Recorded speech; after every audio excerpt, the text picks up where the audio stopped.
Greetings, friends, to the channel. Today we have a very interesting story about how Chinese communist tentacles are trying to infiltrate Philippine politics in the most ridiculous ways. So, recently a Filipino mayor was accused of spying for China. Her name is Alice Lil Gu, and she looks more like a school club headwoman than a city mayor. But nevertheless, she is the mayor of the small town of Bambang. Philippine President Ferdinand Marcos Jr. even commented on the case, saying that he had never heard of her.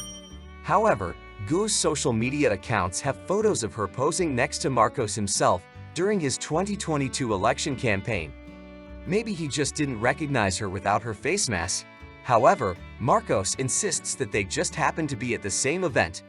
If Gu is indeed a spy, she's probably one of the worst in history, because at the Senate hearing, she was clearly confused in her testimony about her own background. She couldn't remember the name of the organization that homeschooled her or the age at which she was finally registered after a home birth. Gu was even confused when talking about her father's nationality, whether he was Filipino or Chinese. The situation does look highly suspicious. Gu registered as a voter in Bambang just a year before her successful campaign for mayor.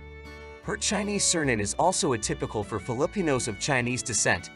Just the perfect cover for an agent of the Middle Kingdom. The investigation is still ongoing, but if Gu is indeed a spy recruited by Beijing, she is suspected of collecting data near a nearby US military base. The fact is that Gu owns a piece of land that formerly housed a pogo gambling business, one of many online casinos catering to Chinese customers.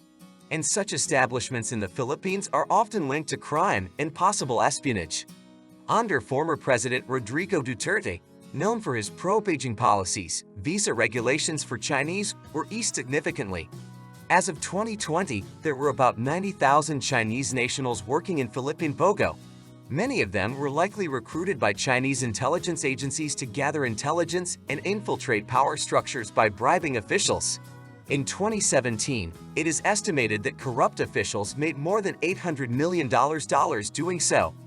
In addition to financial crimes, POGOs are also often fronts for human smuggling, kidnapping, illegal immigration, and brothels. All of these criminal syndicates are closely linked to the Chinese Communist Party and operate in its interests around the world.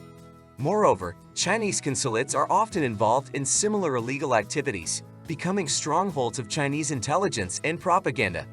In 2020, for example, the US shut down the PRC Consulate General in Houston due to extensive spying activity.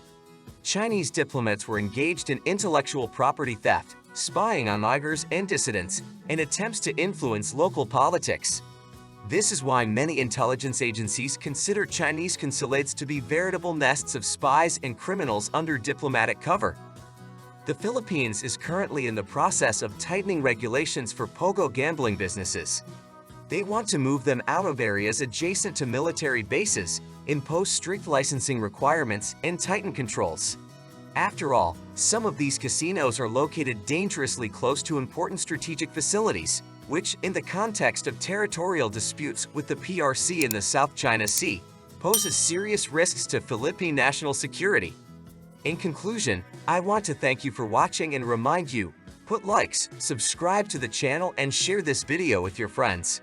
Stay tuned, there is much more to come on the machinations of Communist China. Take care of yourself and your loved ones.